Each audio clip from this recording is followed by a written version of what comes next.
Perfecto, pues buenas tardes a todos, bienvenidos a una sesión más del seminario académico número 3, que corresponde al programa de maestría en Ciencias en Sistemas Digitales. El día de hoy tenemos el gusto de compartir esta sesión con la doctora Dulce Martínez, quien pues me voy a dar aquí permiso de presentarles.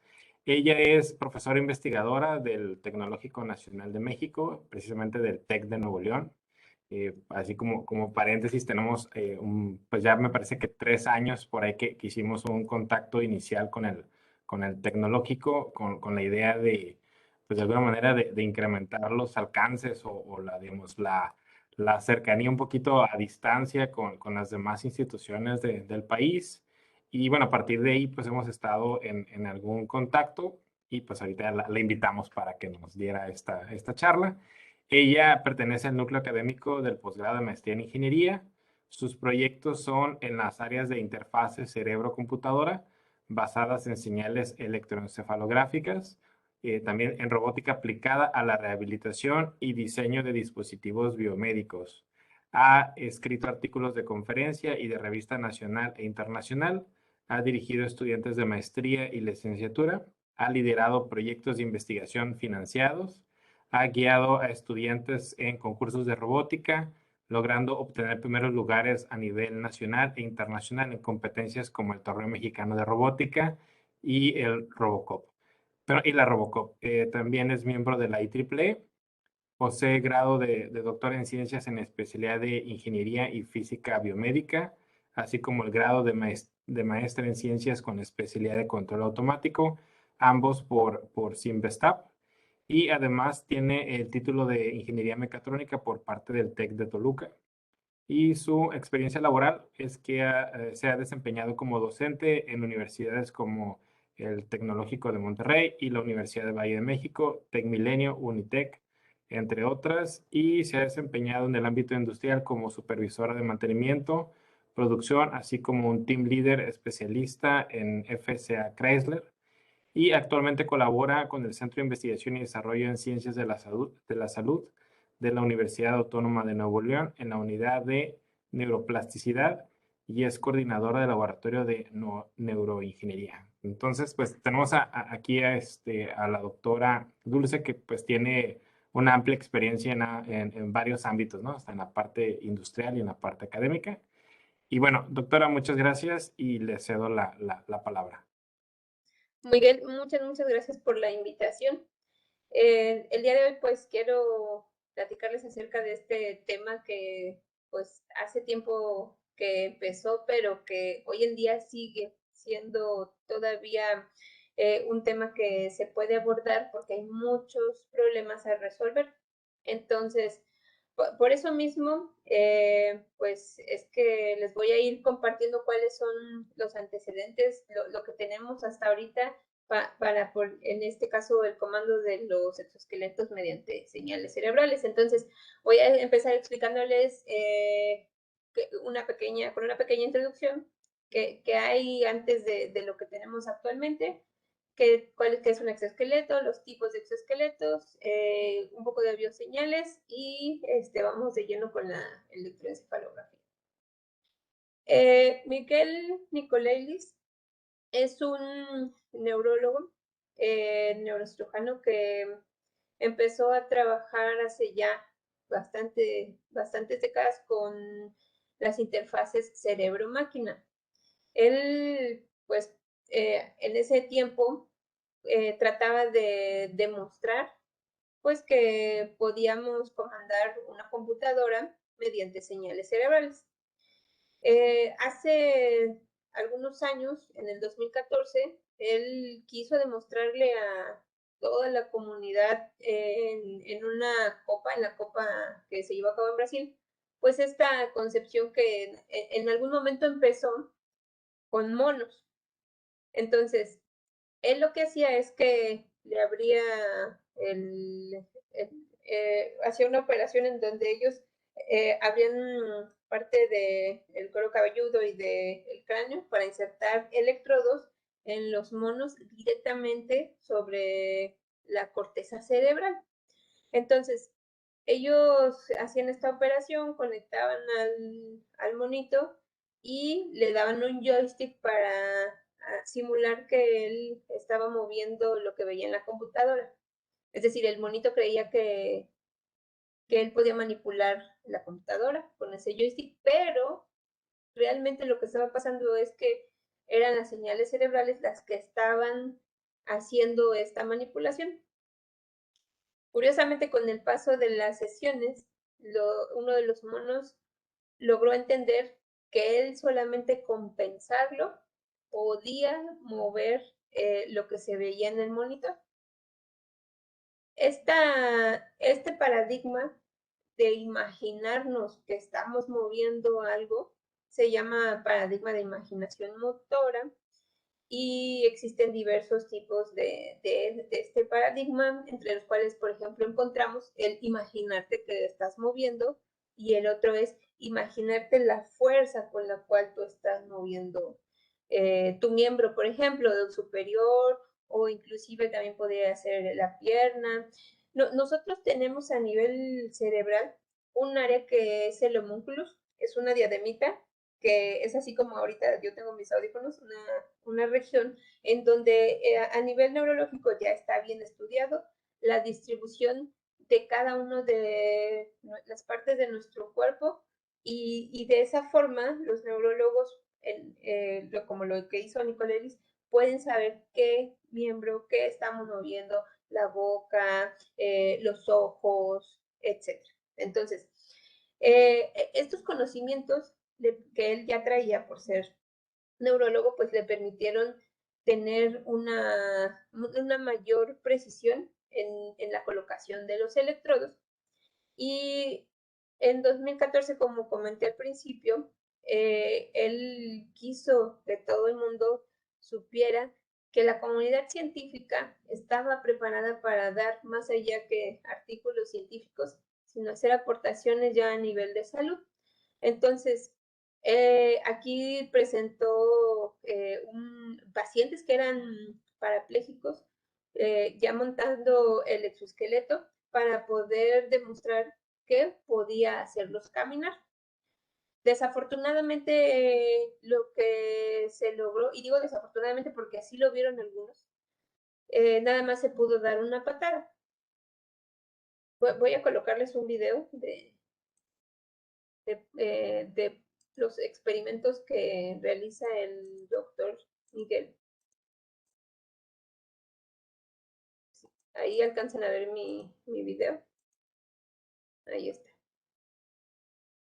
Este es uno de los pacientes que está utilizando el exoesqueleto.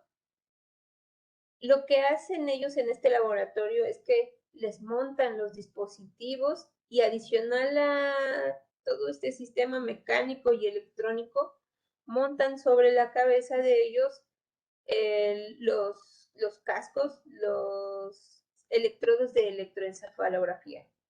Entonces, lo que hacen es que con el mecanismo, con el exoesqueleto, mueven a los pacientes y les dan retroalimentación también a nivel cerebral para que para recibir esta sensación de que están interactuando con el mundo y cierren el lazo. Lo llamamos cerrar el lazo, así como en control.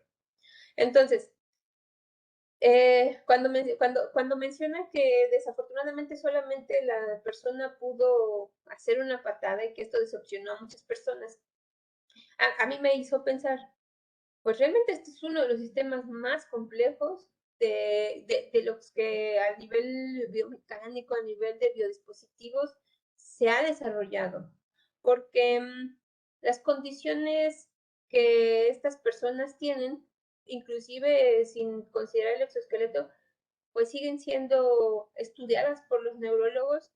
Por ejemplo, la gente que tiene Parkinson, la gente que sufrió algún accidente cerebrovascular, todas estas afecciones pues siguen siendo estudiadas y entonces si tú introduces a un sujeto a estos sistemas, pues claro que va a haber todavía cosas que hacer, no va a funcionar del todo porque se tiene que ir aprendiendo con estos experimentos cómo mejorar estos sistemas.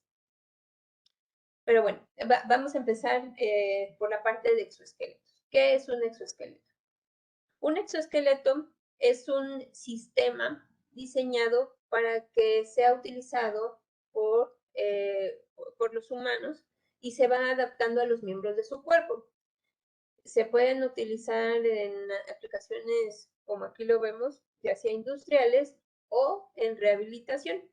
Esta imagen la seleccioné porque cuando trabajé en el área industrial, en Chrysler, bueno, yo trabajaba en una de las plantas más pesadas, en donde los obreros tenían que montar los paneles. Había líneas de producción totalmente automatizadas, teníamos, ahí se contaba con más de 700 robots, pero había algunas operaciones que no era tan fácil de automatizar y entonces pues convenía colocar ahí algún técnico que agarrara la pieza y lo montara. Entonces, yo recuerdo que esta planta estaba totalmente llena de hombres y sí me cuestionaba que por qué no había alguna mujer que fuera operadora y me decían que eran tareas muy pesadas. Entonces, precisamente esta empresa, Comau, yo colaboré con algunos de ellos cuando estaba en Chrysler. Comau es una empresa que es internacional y se dedican a desarrollar celdas, a desarrollar soluciones. Y entonces, ellos diseñaban parte de estos mecanismos que les permitían a los operadores montar los paneles. Y entiendo yo que para mí es lógico que si ellos directamente vieron la necesidad de que un operador le costaba trabajo montar un panel y no puedes colocar un robot tan fácilmente para que monte un panel, pues lo adecuado es desarrollar exoesqueletos. Entonces, creo que ellos hicieron ahí una perfecta solución, dado que ellos hacen robots y conocen la necesidad de los operadores. ¿Cuáles son los tipos de exoesqueletos que existen? Porque cuando uno piensa en exoesqueletos, pues piensa inmediatamente en algo, en un sistema completo, pero no necesariamente es así.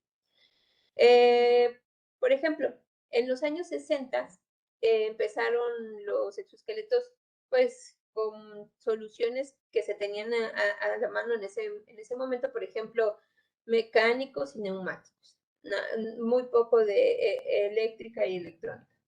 Posteriormente avanzan estas áreas y en los 90, por ejemplo, ya se tienen soluciones en las cuales hay interacción de fuerzas para teleoperación, ya hay más teoría de robótica en esta área y de control automático. Y pues en 2014 vimos esta integración completa, no solamente a nivel mecánico, electrónico, sino además a nivel fisiológico, cuando se interconecta ya con las señales cerebrales. Aquí vemos un ejemplo en esta imagen de un exoesqueleto de rodilla. Este podría considerarse uno de los más simples porque pues es un grado de libertad, el cual sería la flexión de la rodilla, el que se considera generalmente en este tipo de exoesqueletos. Y se ve sencillo, pero tiene también sus complejidades. Si uno hace el modelo matemático de la rodilla, porque la rodilla por sí sola, este sistema es complejo, no es como un robot que solamente tiene movimiento en un solo sentido, sino que, bueno, nosotros nos conocemos bastante bien y también tenemos otra clase de movimientos en otras direcciones y eso es lo que sería el reto para los que diseñan un exoesqueleto de rodilla. Mantener estos movimientos de la rodilla que no están solamente en la flexión, para que la persona pueda llevar a cabo, por ejemplo, una caminata lo más natural posible. Otra clase de exoesqueletos que tenemos nosotros o de los más comunes serían de miembro superior. También tenemos de hombro en particular, porque algunos de los exoesqueletos de miembro inferior, perdón, de miembro superior, los hacen tan completos que cuando uno quiere hacer la rehabilitación del hombro, el mismo mecanismo, la misma parte mecánica estorba para que el rango de movimiento que se requiere hacer en el hombro, pues no se pueda llevar a cabo. Entonces, a veces es necesario pues también diseñar solamente para una articulación los exoesqueletos. Tenemos los más comunes, dentro de los más comunes también los de miembro inferior, y pues ya hay varias versiones, inclusive a nivel ya comercial. Este, por ejemplo, es uno de los exoesqueletos comerciales que es de la empresa Marcy Bionics y es un exoesqueleto para niños. Ellos tienen ya también un poco de tiempo, digamos que alrededor de 10 años, desde que se empezó a concebir la idea de tener exoesqueletos, a ver qué se requería para comercializarlos y pues aunque llevan todo este tiempo, no tiene mucho que ya empezaron con un mayor impacto a nivel comercial. Me comentaban los de esta empresa que aquí en México este año vamos a recibir 2 de estos exoesqueletos, bueno, a nivel país. No me quisieron compartir qué hospitales o qué entidades son las que iban a recibir estos exoesqueletos, pero me decían, no, ya hasta México va a tener sus exoesqueletos de la empresa Marcy Bionics. Durante la rehabilitación, cuando estas personas usan los exoesqueletos, a nivel neurológico, el cerebro lo que hace es que empieza a hacer reconexión de lo que el paciente perdió hacia los miembros. Me decía el neurólogo Fernando Góngora, que es con el que trabajamos del Hospital Universitario, ahí en el CIDIX, que es una, es una falsa frase esta de perro viejo no aprende truco nuevo, porque él dice, aunque estemos viejos, aunque estemos ya en una edad en la que creemos que no vamos a poder aprender a tocar guitarra, lo vamos a hacer. La diferencia es que, pues lo vamos a hacer más lento. Las señales con el tiempo, lo que les pasa es que pues tienen una velocidad menor que cuando eres un niño. Entonces, pensando en esta parte de que sí podemos aprender un truco nuevo, bueno, pues es que precisamente las personas que por algún accidente, alguna enfermedad, perdieron esta habilidad motora de caminar o de mover algún otro miembro, las señales se empiezan a emitir en el cerebro, o sea, si esa parte permaneció intacta, la señal nace en este homúnculus y se empieza a querer propagar. Si se encuentra con que el camino está destruido, entonces empieza a buscar otro camino. Y entonces es donde se puede generar esta rehabilitación, que eso es lo que intenta o que ya demostró Miguel Nicolelis, que sus pacientes que eran completamente parapléjicos, algunos de ellos son parcialmente parapléjicos con esta técnica de colocar en los exoesqueletos, porque se complementa el movimiento. Entonces, él en una de las entrevistas menciona, se requiere hacer sinergia entre la medicina y la ingeniería. No hay otra forma más que este complemento en el que ellos saben a nivel fisiológico y anatómico cómo funciona el cerebro, cuáles son las mejores áreas, las señales, esto de las velocidades que menciona el neurólogo con el que trabajamos, y por su parte, pues nosotros como ingenieros, establecer, por ejemplo, cuáles son los mejores mecanismos o diseñar también estos mecanismos de forma ergonómica, seleccionar motores que vayan a poder soportar los esfuerzos que el paciente va a estar emitiendo. Entonces, por esto mismo, pues aquí hice un breve resumen de qué elementos hay en torno a este sistema tan complejo. Es un pequeño resumen. Evidentemente hay pequeños detalles que no están considerados, pero bueno, a grosso modo, una de las partes importantes es la parte de modelado matemático. El modelado matemático de un robot es complejo, pero se ha demostrado que si tú tienes el modelo matemático, puedes mejorar el performance de tu control. Hay estrategias, y aquí voy con el segundo punto de control, en las que tú puedes omitir el modelado matemático, y más aún si es un sistema muy complejo. Pero también esas estrategias que omiten el modelado, pues a veces tienen una tolerancia al error un poquito más grande, precisamente porque no cuentas con el modelo matemático. Pero bueno, aquí lo ideal sería, si tú puedes obtener un modelo matemático, hazlo, y si es el modelo matemático que incluya no solamente el cinemático, sino también el dinámico, mucho mejor. El cinemático, pues, está relacionado con los movimientos y efectivamente, pues, vamos a requerir conocer las posiciones, orientaciones del cuerpo, pero también vamos a requerir del modelo dinámico porque el sistema que está adentro del exoesqueleto es un sistema que cuenta con masa, con peso y que sufre los efectos de la gravedad. Entonces, está más completo tu modelo y esto permite que también, pues cuando se diseñe el exoesqueleto, pues tú consideres que estas fuerzas o pueden dañar el motor o los motores van a ser, si tú los escoges con un par muy grande, pues pueden dañar al sujeto. Entonces, todas estas consideraciones se deben realizar para que el diseño sea lo mejor posible.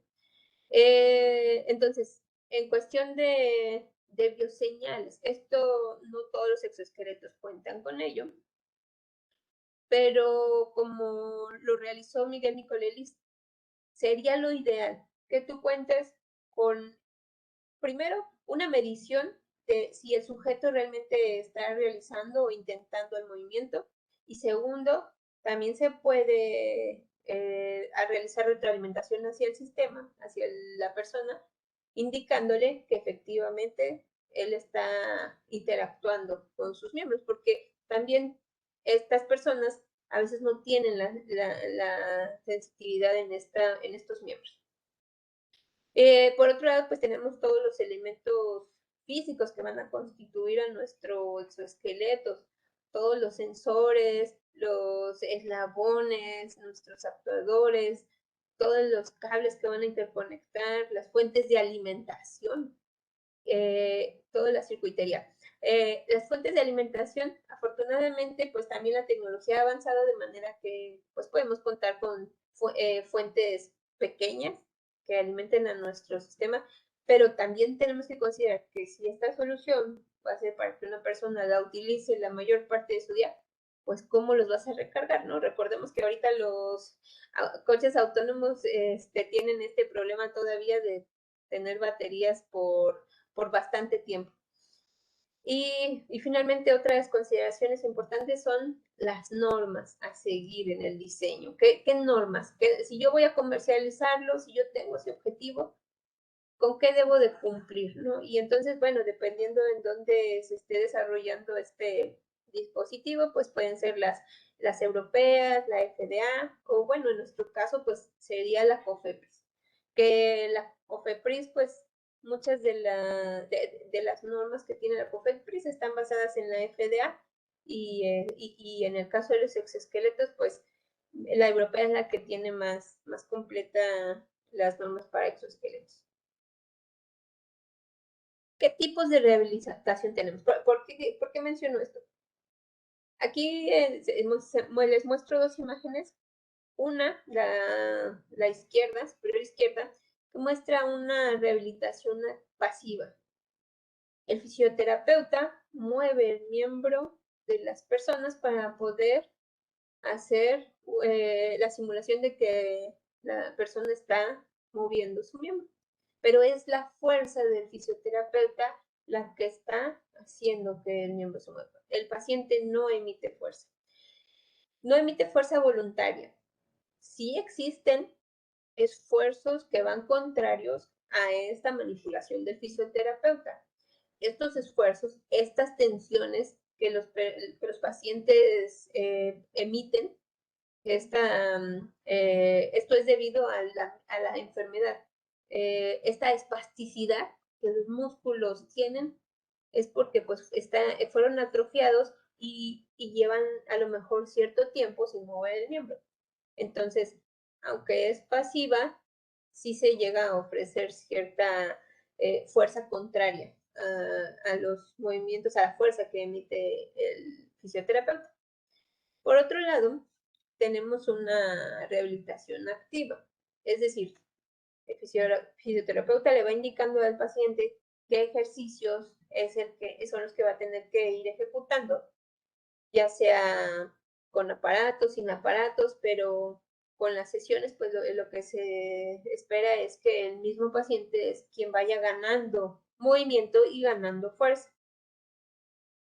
Entonces, estos dos tipos de terapias nos tienen a nosotros, los que nos dedicamos a esto, pues con un problema, porque cuando es pasiva, pues nada más habría que considerar estas espasticidades, a lo mejor algún movimiento involuntario, pero que temporalmente es corto, pero son más fáciles de atacar.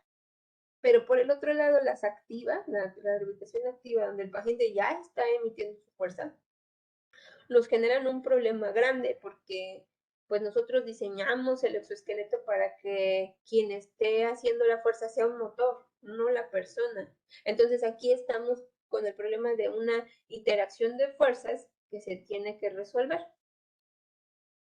En este sentido, pues a mí se me ocurrió resolverlo para un exoesqueleto sencillo de muñeca y antebrazo. ¿Qué pasaba si yo consideraba que por un lado pues tenía el par que emitía la persona y por el otro el que le emitía el motor? Y de esta manera pues considerar que si hay una interacción humano-robot para estos exoesqueletos y que nosotros los podemos resolver con un modelado dinámico para posteriormente controlarlos. Para un grado de libertad, que es la imagen izquierda, pues resultó relativamente sencillo, porque pues conocemos, por ejemplo, si tenemos bien identificado nuestro motor, tenemos bien conocidos nuestros parámetros dinámicos, las inercias, los pares, por ejemplo, el amortiguamiento, la constante eh, todas estas constantes que serían K y B, ¿no? Del resorte torsional. La K es la del resorte torsional, la B es como si fuera un amortiguador también torsional. Y por el otro lado, tengo al paciente. Ya hay algunos experimentos que me dicen, bueno, mira, el paciente presenta tal inercia, tiene tal parámetro, por ejemplo, para el caso de la constante de amortiguamiento y de resorte, cuando ya interactúa con un ente mecánico. Entonces, se hizo esta recapitulación de, bueno, se tienen ambos parámetros, se tiene el modelo dinámico y se propone un control. Entonces, se diseñó este exoesqueleto basado en una propuesta que ya existía a nivel mecánico, pero le integramos esta interacción dinámica y nosotros, asumiendo que el sujeto está dentro de mi sistema e implementando un control, probamos diferentes controles para ver qué pasaba con la interacción humano-robot. Y pues, por ejemplo, aquí se alcanzan a ver algunas de las curvas ya con el control. En la roja es el deseado y el azul es el obtenido. Y probamos qué pasaba si el paciente tenía una espasticidad baja y una espasticidad alta. Es decir, si la persona tenía una tensión muscular baja o una tensión muscular alta, y entonces las gráficas de la izquierda son las que se presentaban con baja espasticidad, mientras que en la derecha simulábamos espasticidad alta y bajo diversos controles. Entonces, este artículo se publicó el año pasado, pero todavía nos quedó aquí abierta la pregunta, bueno, esto fue solo un grado de libertad, ¿qué pasa si tengo 3 grados de libertad? Y bueno, ahorita en este sentido ya estamos trabajando en esta solución. Uno de mis estudiantes, Alejandro Pescador, es quien está diseñando esta estrategia ya para los 3 grados de libertad, porque se complica. O sea, un grado de libertad, pues ya se le dio solución, pero cuando ya tienes los otros 2 grados de libertad, estamos hablando de que el modelo cinemático y dinámico sea complejo. Bueno, entonces esperamos pronto compartirles esos resultados. Ahora, esta fue la parte de exoesqueletos. A nivel cerebral. A nivel cerebral, nosotros tenemos, cuando nosotros queremos emitir un movimiento, este se va realizando por fases. Es decir, la primera fase se lleva a cabo cuando nosotros concebimos qué es lo que queremos hacer, y la actividad neuronal se da en la corteza prefrontal, en la parte más hacia adelante que tenemos. Posteriormente, cuando nosotros ya decidimos, voy a hacer esta tarea, se activa la corteza premotora cuando nosotros empezamos a diseñar las trayectorias que va a llevar a cabo el miembro. Entonces, primero existe una activación prefrontal, posteriormente se va a una activación premotora, hasta que finalmente se llega al homúnculos, a la corteza motriz, y es donde ya hacemos el movimiento. Entonces, haciendo uso de esta secuencia, es que nosotros podemos detectar cuando la persona, desde que la persona tiene la intención y confirmamos que es una intención motora, hasta que finalmente lo lleva a cabo o lo quiere llevar a cabo. Esto lo mostraron Choi y sus colaboradores en 2013. Entonces, este envío de comandos, esta cascada de señales eléctricas que se va llevando a cabo desde el cerebro hasta los músculos, pues es que nos abre a nosotros, a los que nos gusta esto del procesamiento de señales, la apertura de estudiar las diferentes señales eléctricas, empezando, por ejemplo, con el electrooculograma, el de los ojos, el electroencefalograma, que es el de las señales cerebrales, el electrocardiograma, que es el del corazón, y el electromiograma, que es el de los músculos. Esta gráfica que les presento aquí me gusta mucho porque nos da noción de cómo cada una de ellas tiene diferentes rangos de frecuencia y también rangos de amplitud en voltaje. Vean, por ejemplo, que las más pequeñas aquí que se muestran son las del electroculograma, seguidas del electroencefalograma. Y pues sí, o sea, nosotros sabemos que las electromiográficas, las de los músculos, son las que presentan una amplitud más grande comparada con las otras, pero también los rangos de frecuencia pues son más altos. Entonces es importante que si alguien busca dedicarse a esto de las bioseñales, pues conozca estos rangos para poder tener una frecuencia de muestreo adecuada, por ejemplo, o un preprocesamiento, un filtrado, una amplificación, una rectificación adecuada para poder limpiar las señales y poder trabajar con ellas. Entonces, en particular, pues las señales cerebrales se manejan alrededor de los microvolts.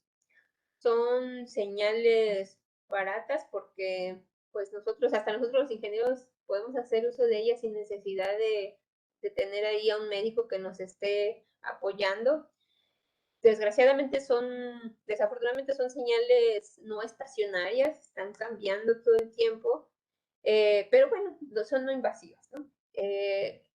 Por otro lado, pues también las señales electromiográficas nos llegan a apoyar para los exoesqueletos, para poder ir monitoreando el movimiento de las personas. También se utilizan como sensores. Entonces, por eso mismo, pues las personas que se veían en los experimentos de Miguel Nicolelis se veían atiborradas de todos estos sistemas. Las señales electromiográficas son señales con una mayor amplitud, están en los milivolts, también son no invasivas y también son económicas. Económicas comparadas con otras técnicas como las de fMRI, las PET, otras técnicas que sí representan un alto costo e inclusive los mismos sistemas para medirlas. Son de mejor resolución, pero pues sí son mucho más costosas.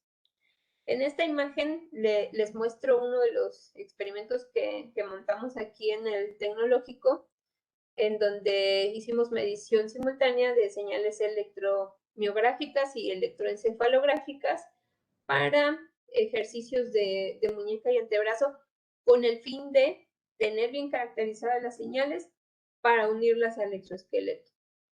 Entonces, es por eso que se ve tanto en el brazo derecho de nuestro sujeto como en la cabeza conectados ambos electrodos. Todos los algoritmos que nosotros utilizamos pues son basados en fractales para poderlos caracterizar, pero bueno, cada quien trabaja con los algoritmos de caracterización que guste, por eso es que esta área también es muy interesante. La pregunta es, ¿qué algoritmo me caracteriza mejor mi señal? Y a veces se me hacen mucho esta pregunta de, bueno, ¿y por dónde empiezo? Esta representación nos da cuáles son los pasos por los cuales pasa nuestra señal. Y yo creo que una de las claves aquí en este procesamiento es qué estás buscando. Porque no es lo mismo que quieras caracterizar una señal, por ejemplo, cognitiva, una señal de actividad cognitiva, por ejemplo, alguien que esté pensando un cálculo matemático o que esté pensando en colores o que esté pensando o que esté tratando de hablar, esas señales se emiten en diferentes regiones del cerebro. Entonces, es muy importante que se detecte, bueno, ¿qué quiero detectar a nivel cerebral? ¿Quiero lenguaje? Ah, bueno, pues vete aquí hay un circuito de Wernicke y Broca que es de lenguaje. ¿Quiero atención? Ah, pues entonces aquí ya está bien conocido la región, la circuitería prefrontal y parietal que me detecta la atención. Quiero algo motor, ah, bueno, pues si la persona se va a mover, quédate en el homúnculo. Si la persona no se va a mover y solo va a imaginar, ah, bueno, quédate en la parte premotora. Si la persona o los experimentos que quieran hacer es personas que van a estar pensando cálculos matemáticos, ah, pues quédate en la parte prefrontal. Entonces, esto te puede ayudar a que tú no estés buscando en todos los electrodos, en toda la lluvia de actividad eléctrica y te puedas enfocar en una región y tengas mejores resultados. Entonces, esto es por parte de las señales y les presento algunos de los resultados, por ejemplo, de este experimento que les mostraba del chico que tenía conectados ambos electrodos. Los tres primeros, que es EMA, EMP y EMF, son movimientos ejecutados de la muñeca en tres diferentes direcciones: flexión, extensión, abducción, aducción, pronación y supinación. Y los otros tres son los mismos ejercicios, pero imaginados. Y entonces nosotros aplicamos nuestros algoritmos, caracterizamos y aquí implementamos un algoritmo basado en Quarks y encontramos que entre los tres ejercicios, ya sea ejecutados o imaginados, hay diferencia significativa, pero además que son altamente persistentes, es decir, hay cierta repetición. Este resultado, digo, a lo mejor allí podríamos extendernos toda una charla de fractales, pero no, bueno, no soy la experta, me junto con un matemático y eso es lo que le he aprendido. pero lo interesante de estos es que nos demostraron que las señales cerebrales son altamente no lineales y que los fractales son buenos caracterizadores.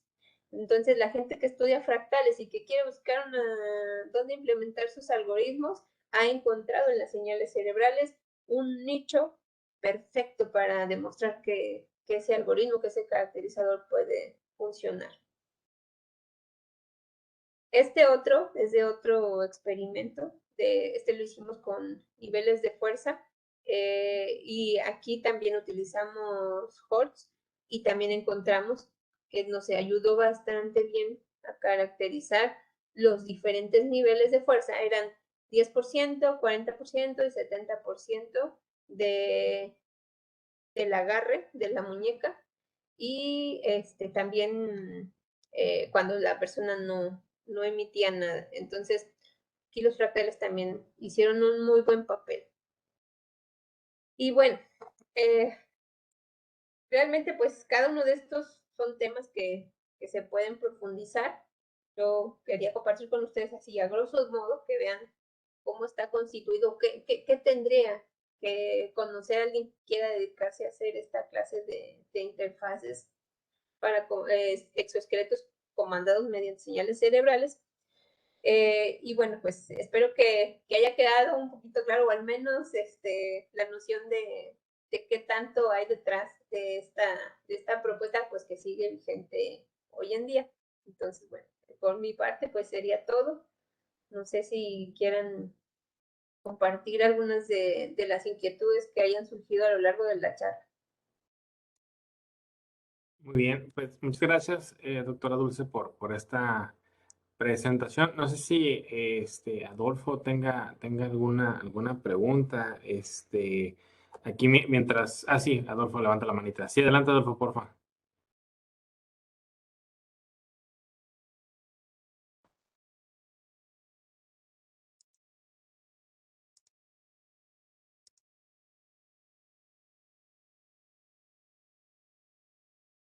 Dice: hola, buenas tardes. Una disculpa, no tengo micrófono ni cámara en esta computadora. Felicidades, doctora Dulce, gracias por su presentación.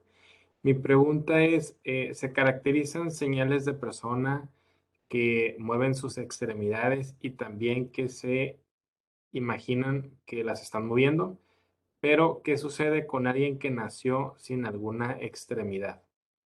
Bueno, esa es una muy, muy buena pregunta, doctor Adolfo, porque para un sistema, para una persona que sí, como dice usted, que sí tuvo el miembro en algún momento, pues sí existió la circuitería neuronal y que por alguna razón la perdió, que murieron las neuronas de ahí, bueno, pues se reconstruye. Entonces, yo en algún momento leí un artículo de un experimento que hicieron con un changuito que desde que nació le taparon sus ojitos y pasaron algunos meses y por fin le quitaron la venda de los ojitos y ya nunca más pudo ver este changuito. Entonces, a nivel, bueno, neurológico, desde que nacemos, la estructura neuronal lo que hace es, si no se usa, deséchalo. Entonces, por eso digo que es una muy buena pregunta, porque pues entonces esta persona, si nació sin este miembro, quiere decir que no existe esa región, esa estructura para ese miembro que no tiene.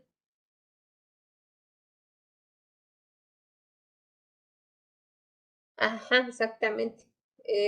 Por ejemplo, hay niños que aprendieron a tocar algún instrumento, llegaron a la adolescencia, dejaron de tocar ese instrumento, el sistema ve que no se usa y lo corta. Entonces, hay que volverlo a retomar si uno quiere volver a aprender, por ejemplo, este instrumento, y es más difícil porque pues somos más lentos. Entonces, yo creo que queda así en este caso la respuesta en, estaría interesante investigar si alguien, o sea, ¿qué pasó si alguien nació sin este miembro, pero nosotros queremos implementarle, por ejemplo, una prótesis? Mi hipótesis es que tendríamos que entrenar a esta persona para que con lo que él sí conoce, con la circuitería que sí tiene, trabajarlo. Porque en el caso de las personas que ahí tienen el miembro, pero pues dejaron de funcionar. Bueno, o los amputados, por ejemplo, resulta que muchas veces ellos reportan sentir que cuando alguien les acaricia la cara, sienten como que movieron el brazo. Y la explicación es que en este homúnculos están pegadas estas regiones, la de la cara y la de la mano. Entonces, cuando tú dejaste de usar alguna parte del cerebro, como que se aprovecha y la aprovechan las que están cercanas a ella. Entonces, la cara se apropia de esa región que ya, del miembro que dejó de existir. Pero bueno, yo me llevo de tarea esta de, bueno, si mi hipótesis es esa, tendría que utilizarse algo con lo que se cuente, pero a ver si alguien más ha trabajado con una propuesta así. Oye, que comentas Sí. esto de que hacen como el olvido, ¿no? Se me viene a la mente la película esta de Intensamente, ¿no? Donde van borrando que dicen, esto no lo ocupamos, ¿no? A ver, ¿cuáles son los presidentes importantes que queremos dejar, ¿no? Y ahí van borrando, ¿no? Exactamente, exactamente. Pero sí es cierto, hay gente que trabaja al principio de estos sistemas se imaginaban con la rotación de un cubo, con colores, y la del cubo era típica porque el casco más comercial con el que se trabajaba era el Emotive Pop, y ahí en los ejercicios venía este cubo, entonces la gente quería comandar robots cuando la gente imaginaba que rotaba o que hacía otro movimiento, se alejaba, y entonces, como dice el doctor Adolfo, si uno los va entrenando a que, bueno, pues cuando te imagines esto, se va a mover tu mano. Cuando te imagines esto otro, se va a mover tu codo, por ejemplo. Se puede hacer. Lo que me dijo el neurólogo es aguas con esta clase de soluciones, porque no son soluciones naturales. Pero bueno, en el caso de las personas que no lo tienen, pues tendría que ser la solución, ¿no? O sea, esto de no son naturales es, le estás enseñando mediante imaginarse que va a ser un cálculo que mueva la mano, entonces su cerebro es lo que va a aprender y es lo que va a hacer, ¿no? No sé si me va a entender con esto, pero bueno, esa creo que sería una de las soluciones. Está muy bien lo que nos comenta aquí. Dice Adolfo, ¿no conociste a Jesús Gualberto Palomo ahí en el TEC de Toluca? También es ingeniero mecatrónico, estuvo aquí hace unos 10 años en CITEDI en verano de la investigación. No, la verdad no lo ubico. Yo estudié hace 1000 años ahí en el Tec de Toluca, a lo mejor él llegó después. Está muy bien. Oye, yo tengo aquí algunas preguntas.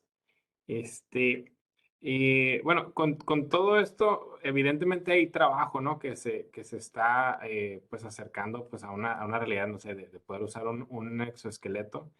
Pero, ¿cuáles serían algunas cosas que de alguna manera todavía está lejos de resolverse con este tipo de investigaciones? Pues, por ejemplo, el uso prolongado tanto del exoesqueleto como de los electrodos de Ok. Kansas. Entonces, estás, por ejemplo, con los electrodos, ya sea de la cabeza o los de aquí de los músculos. Mis alumnos hicieron hace como unas 3 semanas unos experimentos conectando los dos, y ellos mismos fueron sujetos de sus experimentos y les dije, tienen que ponerse la camisa para que vean qué siente el paciente. Y sí, me dijeron, no, ya después de una hora querían quitarse los dos. Y sobre todo el de la cabeza, como hay algunos dispositivos, algunas diademas que te aprietan bastante, ya después de una hora ya no se soportan. Entonces creo que ese es uno de los inconvenientes que hay, y hay que ver cómo resolverlo. Y eso es a nivel de los electrodos. A nivel de los exoesqueletos, uno de los inconvenientes es que se están diseñando basándose en que tenemos articulaciones perfectas, en que los centros, los marcos de referencia están, por ejemplo, en el caso de la muñeca, están totalmente alineados y que los tres, por ejemplo, aquí, pues trabajan en ese mismo centro. Y no es cierto.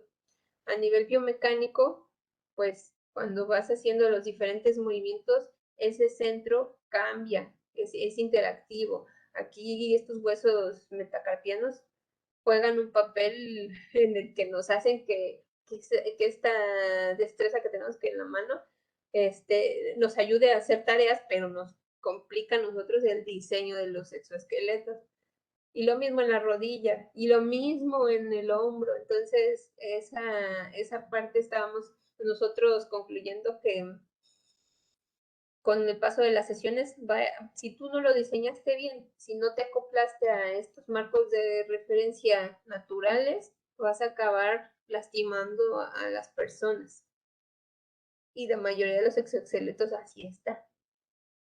Para hacer la simplificación de tus diseños, pues tú supones que todo está ahí bien sincronizado, cuadra bien bonito, pero no es cierto. Entonces, por eso mismo te restringen y te dicen, no, nada más va a ser para este rango de movimiento, un solo movimiento.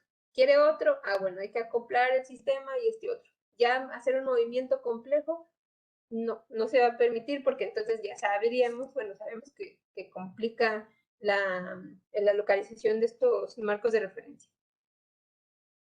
Ok, muchas gracias por compartir eso. Y en el tema de baterías, un exoesqueleto, digamos, ya no sé si están en alguna terapia o algo así, ¿cuánto dura o, o están conectados directo a la corriente o algo así? No, de preferencia no deben de estar conectados a la corriente eléctrica y depende de los motores, porque por ejemplo los que más consumen pues van a ser los exoesqueletos del miembro inferior por el tamaño y por la cantidad de motores que tienen. Los más sencillos, estos de muñeca y antebrazo, pues sí te aguantan más la pila, porque aparte los esfuerzos de una muñeca, pues son mucho menores que el de un miembro inferior. Entonces, en esta parte, por eso comentaba yo, sí es importante el tema de las baterías, porque también cuando empiezan a reducirse la batería, pues los motores pues no van a tener todo el par completo y también corres el riesgo de que el paciente se te caiga. Entonces, todos estos problemas los estamos compartiendo, estamos ahorita colaborando, bueno, nos está haciendo ahí apoyo en nuestra revisión como revisora, una de estas doctoras de Marcy Bionics, y nos dicen, todavía hay muchos problemas que tenemos nosotros, aunque ya se estén comercializando, pero bueno, es cuestión de poco a poco que haya más tecnología en estas, por ejemplo, en el caso de las baterías. Ok, suena interesante. Ahorita voy a hacer una pregunta que a lo mejor como ingenieros luego no pensamos, ¿no?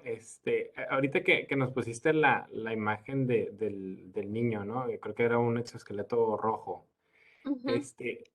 Digamos, ¿cómo es una sesión de si van a hacer terapia con ese exoesqueleto? Me imagino que de alguna manera preparan al individuo de, no sé, vente comido de tal forma o hacer pipí, popó o algo así, ¿no? Porque digamos, ahorita me puse a pensar de que, qué pasa si ya tienen así que el traje puesto y mamá quiere hacer pipí, ¿no? ¿En qué problemas los ponen en ese sentido?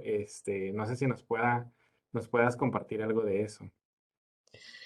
Sí se les van dando recomendaciones, como dices, ¿no? Como en cualquier otro experimento, porque precisamente lo que quieres es que aprovechen al máximo la rehabilitación. Nos comentaba esta persona de esta empresa que, o sea, como lo que van haciendo es que se les va prestando el exoesqueleto por cierto número de horas y entonces pues ya se le va colocando y como dices, se les van dando recomendaciones para que lo tengan puesto el mayor tiempo posible.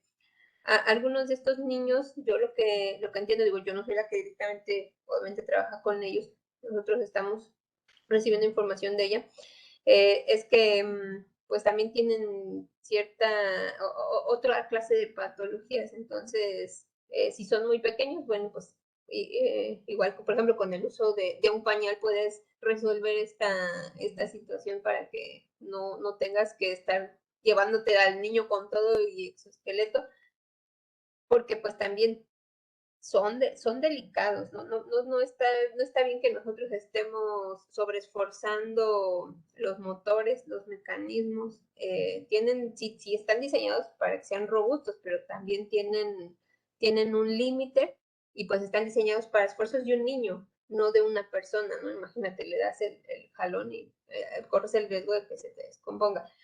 Pero efectivamente, todas estas, como tú dices, ¿no? Todo esto que se te ocurre a ti, sí debe estar siendo considerado. Y a veces, con el paso de los experimentos, es que siento que uno va aprendiendo, ¿no? De, bueno, para la siguiente, yo creo que le vamos a pedir pañal, o para la siguiente, recomendarle, ¿no? No tome líquidos en tanto tiempo. O por ejemplo, en el caso de las señales cerebrales, se les pide que duerman bien, que no hayan tomado alcohol ni alguna otra droga, para que las señales estén lo más adecuadas posibles, porque sí afecta.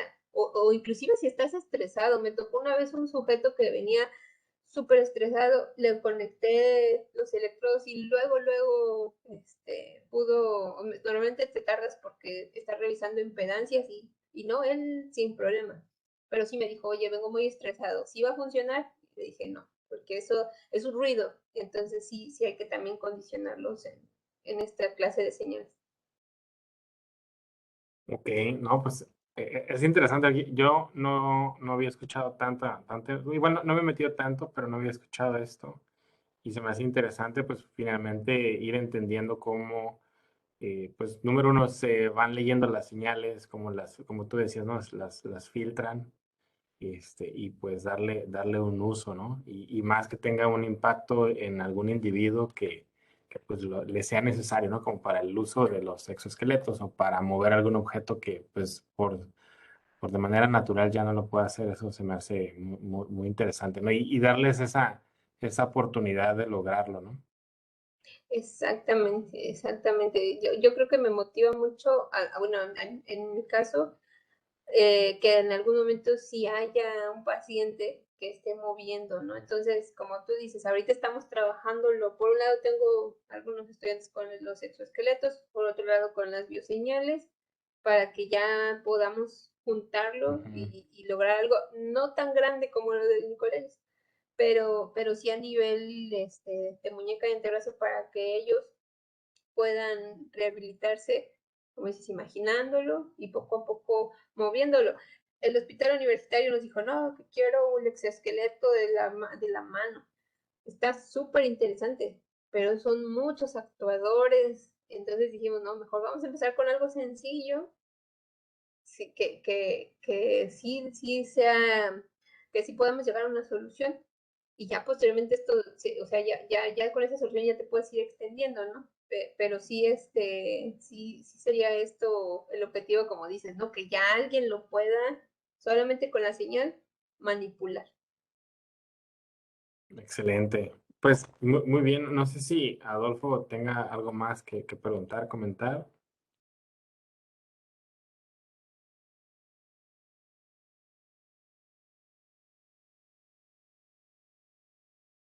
Ok, perfecto. Comenta que no. Entonces, doctora Dulce, pues muchísimas gracias. Voy a hacer el cierre de la sesión. Voy a compartir pantalla. Me dice que no puedo compartir pantalla. Creo que me puedes ayudar ahí de darme permisos para compartir pantalla.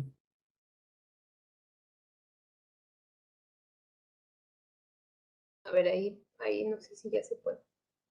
Así ahora dice que soy el presentador. Muchas gracias. Entonces, aquí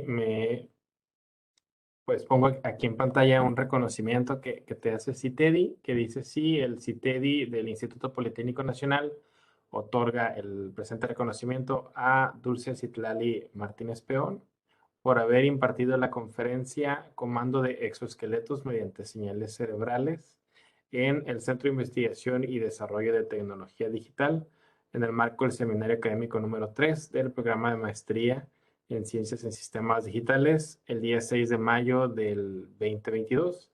Y atentamente, la técnica del servicio a la patria, y firma nuestro doctor, nuestro director del centro, el doctor Julio César Rolón Garrido. Pues, Dulce, muchas gracias y No, muchas espero gracias a ti. que podamos seguir teniendo intercambios y de sesiones, ¿no? Tanto de CITEDI al TEC con ustedes y viceversa. Así es como te comentaba, me decía el doctor Isidro que